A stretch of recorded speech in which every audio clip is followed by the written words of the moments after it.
सभी भाइयों को नमस्कार। मैं पंकज सूर्य, स्टूडेंट आर्मी संस्थापक। आज बहुत गंभीर विषय है समाज के लिए, जो कि लगातार न्यूज़ पे चल भी रहा है। चुपचाप ये सारे काम कर रहे हैं हमारे खिलाफ, और हमारा समाज टोटल वोट 99% वोट जो है बदनाम है इस सरकार के लिए। उसके बावजूद हमारे ही इतिहास को खत्म किया जा रहा है। लगातार ये प्रयास मनुवादी लोग करते आए हैं, और मुझे लगता है कि मेरा समाज सोया हुआ है। क्यों सोया हुआ है ये मेरी समझ से बाहर। किसी ने कहा था कि किसी को खत्म करना हो तो उसके इतिहास को खत्म कर दो, उसके समाज का इतिहास खत्म कर दो, उसको खुद खत्म हो जाता है। मुझे गर्व है इस बात का कि मेरी 10 पीढ़ियों ने राज किया है। मेरे पूर्वजों ने 10 पीढ़ियों तक राज किया है। मुझे इस बात का गर्व है, मगर मुझे दुख भी इस बात का है कि जिसके पूर्वजों ने 10 पीढ़ियों तक राज किया, उसके वंशज क्या कर रहे हैं आज। वे लोग गुलामी वाली जिंदगी जी रहे हैं, अपने इतिहास को नहीं बचा पा रहे। पढ़ाई लिखाई करने का मतलब ये नहीं कि आप लोग पढ़ लिख लिए। पढ़ाई लिखाई का मतलब ये भी है कि अपने इतिहास को भी जानो। आज हमारे इतिहास को खत्म किया जा रहा है, हमारे उन राष्ट्रीय चिन्हों को खत्म किया जा रहा है जिससे हमारे समाज की, हमारे पूर्वजों की पहचान। सम्राट अशोक महान जिसे बोला जाता, हम उस वंश से हैं। हमारे सम्राट अशोक महान की जो लाट है, जिससे पूरे देश में हर वो चीज पास होती है, देश में आना दो जाना दो, बिना उस लाट के बगैर पहचान नहीं हो सकती कि वो किस देश का है। मेरे भारत देश के अंदर अगर उस अशोक प्रतिमा, उस चिन्ह की हम बात करें, जो राष्ट्रीय चिन्ह है हमारा अशोक की लाट, उसको हटाकर कोई नकली लाट वर्तमान सरकार लाने की कोशिश कर रही है। और ये मनुवादी लोग हमारे समाज का इतिहास खत्म करना चाह रहे हैं। क्या कारण है, क्यों ये करना चाह रहे हैं? और हमारा समाज बिल्कुल मुर्दा हुआ पड़ा है। 80 से 90% लोग मुर्दा की तरह जी रहे हैं। पता नहीं क्यों जी रहे हैं। 10% लोग बेचारे आवाज उठाने की कोशिश कर रहे हैं, मगर वे लोग भी बिखरे हुए हैं, अलग अलग दिशा में चल रहे हैं। मुर्दा रहने से जीवन खत्म हो जाता है। किसी बुजुर्ग ने कहा था कि यदि किसी की जाति को खत्म करना हो तो उसके पुराने इतिहास में जो हुआ है उसको खत्म कर दो। आपकी आने वाली पीढ़ी किसी का नाम नहीं लेने वाली। और यही ये लोग कर रहे हैं, जिस सम्राट को लोग पूजते थे, जिसके नाम से पूरी दुनिया थर्राती थी, उसके वंशज हैं हम। और आज उसी के इतिहास के कुछ चिन्हों को खत्म किया जा रहा है,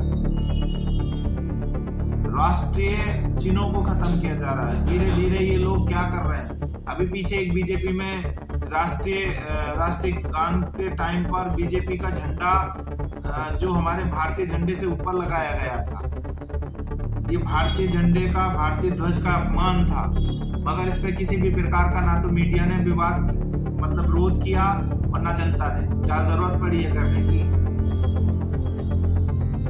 राम राज्य लाना चाहते हो, बहुत अच्छी बात है, पर राम राज्य में जो शूद्र जाति कहलाती थी उसका क्या हाल था, अभी लोगों को जानकारी नहीं है। इतिहास को पढ़ोगे तो पहचान हो जाएगी कि शूद्रों की क्या स्थिति थी राम राज्य में। ये मैं नहीं कह रहा, इतिहास कहता है इस बात को। लोग इतिहास को ही जानते हैं ना, इतिहास से सारा सिस्टम चलता है ना। इतिहास को जानो। मनुस्मृति में शूद्रों के लिए जो लिखा हुआ है, उन्हीं सिस्टमों पर ये लोग चलेंगे। कुछ ही लोग जो मनुवादी लोग हैं वो ही राज करेंगे इस दुनिया में, इस भारत के ऊपर। 300 साल पुराना इतिहास फिर से दोहराया जाएगा उन शूद्रों के ऊपर। मैं आप ही लोगों से पूछना चाहूंगा कि आप मुझे बताइए कि 300 साल पहले इन्हीं लोगों का राज था, यही मजबूत है। आज भी इन्हीं लोगों का राज है, आज भी इन्हीं लोगों का राज है। क्या करोगे आप लोग? आज भी आप लोगों को 75 साल देश को आजाद हुए हो गए, आज भी आपकी वही स्थिति है। आप लोगों को मजबूत नहीं होने देंगे ये लोग किसी भी कीमत पर। अगर मजबूत होने दिया जाता, जब बाबा साहेब भीमराव अम्बेडकर जी ने संविधान के ऊपर इस संविधान को लागू किया गया, संविधान को ये लोग क्यों खत्म करना चाहते हैं, उसका कारण तो यही है कि एक शूद्र का बच्चा आज हमारी बराबरी कर रहा है, हमारे सामने कुर्सी पे बैठ रहा है। एक दीवा ठाकुर महिला थी, वो अपना आपको ठाकुर कहती है, मेरा विशेष जाति से कोई लेना देना नहीं, मगर ये लोग इस प्रकार की हरकतें करते हैं कि हमें मजबूरन बोलना पड़ता है। ये बाबा साहेब भीमराव अम्बेडकर जी की ही देन है जो आज हम इतना बोल पा रहे हैं, वरना ये हकीकत है, इसमें कोई छुपा हुआ नहीं है। बहुत लोगों के सामने ये बातें आई हुई हैं कि आप लोगों को खाट पर भी बैठने का अधिकार नहीं था, आप लोगों को जमीन रखने का अधिकार नहीं था, आप अपना कमाया हुआ पैसा, धन, अनाज रखने का अधिकार नहीं था। आप सिर्फ 2 रोटी खाते थे और मजदूरी करते थे, और इनके सामने आपको बोलने तक का अधिकार नहीं था, अपने अधिकारों को मांगने तक का अधिकार नहीं था। ये तो भला उन महापुरुषों का जिन्होंने लड़ाई लड़ी, और आज हम लोग इस अधिकार के विषय में अपनी आवाज को उठा सकते हैं इस संविधान की वजह से। और आज ये संविधान खत्म हो जाए तो आप लोगों को सूत्र बनाने में टाइम नहीं लगेगा। इन लोगों लाओ राम राज, आप पता लग जाएगा आपको राम राज में क्या होता था। 300 साल पहले अंग्रेज थे, उनसे पहले मुगल थे, उनसे पहले और भी लोग थे। राम राज कब था ये तो खैर जानकारी हमें नहीं है, इन लोगों को भी नहीं। अच्छा, एक जाति खत्म हो गई, आप लोगों ने देखा होगा, अभी 20 साल पहले एक जाति कहलाई जाती थी आर्य, वे लोग बिल्कुल गायब हो गए इस देश से। देश छोड़ गए, देश को छोड़ के चले गए क्या? सब षड्यंत्र है इस देश के अंदर, शूद्रों को शूद्र बनाने का। जिन लोगों को 300 साल पहले मंदिरों में जाने से मंदिर अपवित्र हो जाते थे, आज उन्हें जबरदस्ती ग्रंथ दिए जा रहे हैं, हाथ में जबरन ग्रंथ दिए जा रहे हैं। और साथ ही साथ ग्रंथों के साथ ये देखिए कि आपके हाथ में ग्रंथ दिए जा रहे हैं, खुद संविधान लेके बैठे हैं। संविधान के माध्यम से लोगों ने अपने अपने समाज को मजबूत किया है। कितने भाई ऐसे हैं जो ग्रंथों को पढ़ के सरकारी नौकरियों पर लगे हैं, कितने जज बने, कितने IAS PCS बने हैं, मगर संविधान के माध्यम से संविधान कहता है कि एजुकेशन यानी कि पढ़ाई को शिक्षित बनो, शिक्षित से ही आप IAS PCS बनोगे, अन्यथा कुछ नहीं बन सकते आप लोग। यही सारा सिस्टम है इन लोगों का। नकली राष्ट्रीय प्रतीक जो बनाने की कोशिश ये लोग कर रहे हैं वो गलत है। हमारे देश में हमारे समाज का अपमान है। हम लोग 25 करोड़ इस देश के अंदर हैं, 24 से 26 करोड़ के बीच में हम लोग हैं। हमारे समाज का इतिहास खत्म करना चाह रहे हैं ये लोग। और एक बात मैं कह दूं, मुर्दे लोगों से मैं कुछ नहीं कहना चाहता। मेरे समाज में 70 से 80-90% लोग मुर्दे हैं। उन्हें कितना ही जगा लो, वो कब जागते हैं पता? जब उनके ऊपर कोई विपत्ति आती है, कोई उन्हें मार दे, पीट दे, तब वो बड़ी तिराही मचाते हैं। भाई कोई समाज का नहीं आया, ऐसे ही होगा, तुम्हारे साथ तो यही होना है।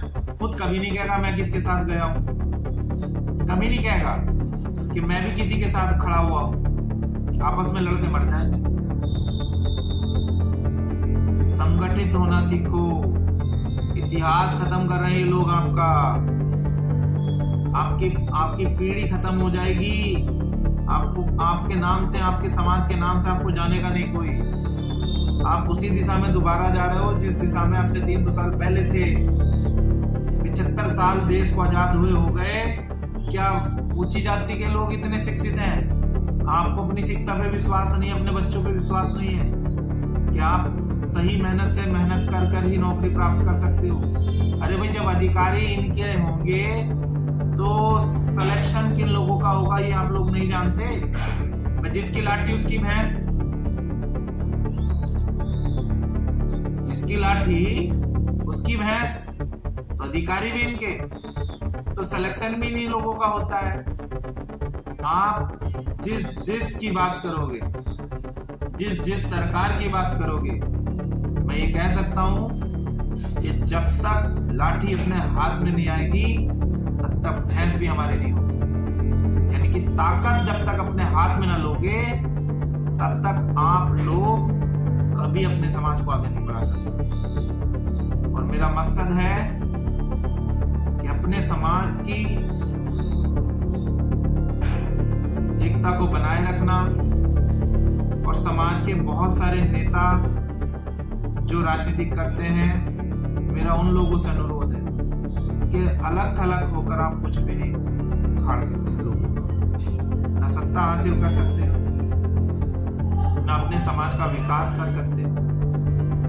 मेरे समाज ने आज तक जिस वंश में संपूर्ण समाज के लिए कार्य किया है, उनके सुख दुखों को देखा है। हर वो काम जो देश हित के लिए हो, जनता हित के लिए हो, उनके लिए वो काम किया है। मैं भी उसी वंश से हूं। मेरा भी मकसद यही है कि जो काम मेरे पूर्वजों ने किया है वही काम मैं और अपने समाज के साथ मिलकर उसी काम को आगे बढ़ाऊंगा। और देश हित के लिए और समाज हित के लिए हम कार्य करेंगे। संपूर्ण तरीके से समान अधिकारों के साथ हम लोग आगे बढ़ते जाएंगे। और जिन लोगों को ये लगता है कि हम लोग नहीं कर सकते, अब हम ये करके दिखाएंगे। धन्यवाद। आपका भाई पंकज सूर्या। जगाने की और जागने की कोशिश करें, अन्यथा आप लोगों को मरे हुए गिनने में मुझे कोई शर्म नहीं आता। 90% समाज को मरे हुए कहने में मुझे कोई शर्म नहीं, क्योंकि अगर वो जागेगा नहीं तो वो मरा हुआ ही कहलाता है। सोया हुआ व्यक्ति हमेशा मरी हुई अवस्था में होता है। और समाज को यदि आप लोग नहीं जगा सकते तो आप मरे हुए ही कहलाओगे। जो अपने समाज की और अपनी दी बेटी की इज्जत अपने रक्षा ना कर सके, अपने समाज की रक्षा ना कर सके, वो मरा हुआ ही कहलाता है। आज हमारे ही समाज में सबसे बड़ी विपत्ति है। कुछ लोगों के पास जमीनें हैं तो इसलिए वो अपने आप को सुरक्षित मानते हैं, मगर जब मजबूत और सामने वाला मजबूत होता है ना, तो आपकी जमीनों पर कब्जा करके बैठ जाता है। और इन्हीं अदालतों में, इन लोगों के बीच में इन्हीं के लोग हमारे साथ इंसाफ नहीं कर पाते। अगर लगता है आप लोगों को कि एकजुट होना गलत है तो बिखरे रहो। समय आएगा कि जो लोग मजबूत भी है ना, उन लोगों से ही सब कुछ छीना जाएगा। तब ये लोग सोचेंगे कि यार काश किसी ऐसे व्यक्ति की बात मान ली जाती कि जो समाज के लिए बात करता था, तो आज हमारी ये दशा ना हो। आज आप अशोक सम्राट जी की जो लाट को बदलना जाने की कोशिश की जा रही थी, जो प्रतीक है हमारे देश का, उसको बदले जाने की जो कोशिश की जा रही है, अगर आज आवाज नहीं उठाओगे आप लोग तो इनको बदलने में समय लगेगा। क्योंकि मनमानी तो इस देश के अंदर शुरू से ही चल रही है। 75 साल देश को आजाद हुए हो गए। सम्राट अशोक महान की प्रतिमा को प्रतीक जो लाट है उसको बदला जा रहा है। और साथ ही साथ बाबा साहेब भीमराव अंबेडकर जी ने कहा था कि संविधान तो बिल्कुल सही है आप शूद्रों के लिए, मैंने सर्व समाज के लिए संविधान को बनाया था, मगर संविधान को अगर सही तरीके से, संपूर्ण तरीके से लागू किया जाए तो समान अधिकार सर्व के सभी के लिए है। पर अभी तक इन 75 सालों में गरीब और गरीब, अमीर और अमीर क्यों हुआ है, उसका कारण है कि संविधान को संपूर्ण तरीके से लागू नहीं किया गया। और लोग गुमराह होकर ऐसे मनुवादियों लोगों के बहकाए में आ जाते हैं जो लोग हमें यूज कर कर हमारे अधिकारों को खाते हैं।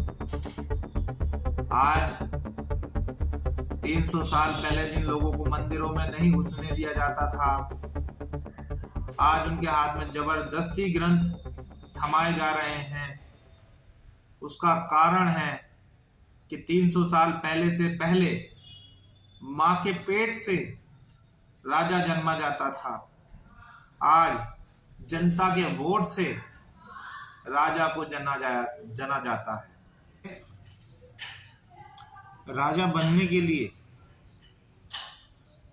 राजवंश से जन्मा होना अनिवार्य था, यानी कि राजा की संतान होना अनिवार्य था। जो पहला राजा था उसकी संतान होना जरूरी था, मगर अब राजा बनने के लिए जनता का वोट होना अनिवार्य है। इसलिए शूद्र से हिंदू बनाकर आपसे वोट लेने के लिए, ये राजा बनने के लिए आपसे वोट लिया जाएगा। तब आप